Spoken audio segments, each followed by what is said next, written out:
We now welcome to Ebru today Jim Harrington, a human rights attorney with nearly 4 decades of experience and founder and director of the Texas Civil Rights Project. Harrington is the author of Wrestling with Free Speech, Religious Freedom and Democracy in Turkey, The Political Trials and Times of Fethullah Gulen. First, we'd like to find out what made you write that book. Well, you know, I was on an interfaith trip to Turkey, and after I came back, I thought about it and was approached about writing this book that no one had written anything about the interface of a political trial and the further democratization in Turkey. So I took a year and a half of evenings and weekends and came up with a book. It was fascinating.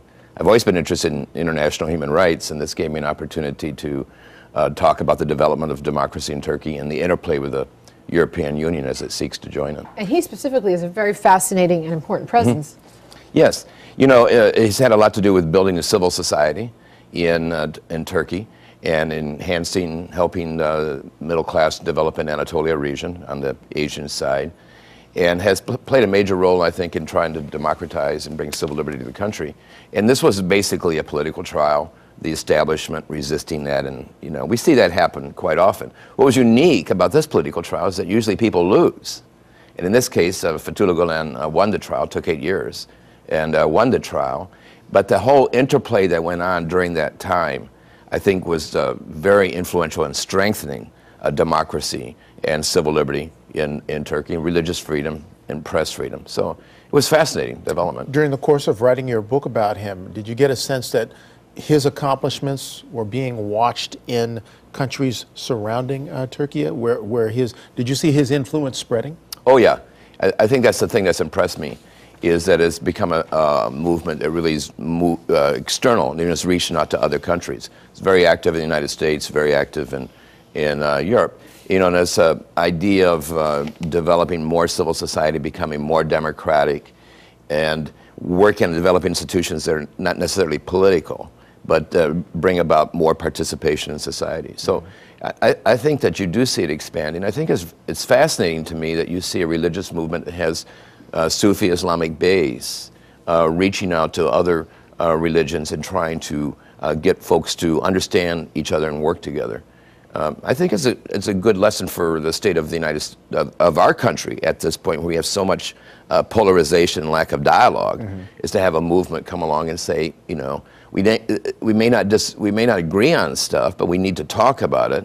And then if we can find common approaches or common solutions, we got to do it. Right now we have so much polarization. Sure. Don't we see a similar setting where between the Israelis and Palestinians, where the women have come together and said, enough of the bloodshed, let's find common ground? Yes. I think that's very important to do. And you see that happening. You see that happen a number of times in recent history, where people just get fed up and just say, we've got to make a change. You know, and we ought to support that. I mean, certainly we ought to support what's going on with the women that you're talking about, but we also need to work in our own country. You know, it's just, I've never seen the kind of polarization that we have. And we have such enormous problems, you know, education being an awful problem Which is common to both sides. Exactly. So why not try to get a solution? And that's what I give great credit to the movement. And the emphasis on the education, I think, is very important. Yes, there's something called the Gulen schools. What is that? Is that a separate system, or is it integrated within the systems there? Well, the Gulen movement is very decentralized. You know, it took a long time for me to understand that because, you know, being a lawyer, and we always look at stuff at hierarchical in the United States, in tight organization.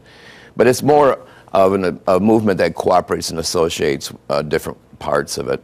And there are schools that start up by folks that participate in the movement, but they're independent schools. Like we have a system in Texas called Harmony, and there's a system in the Midwest and all of that.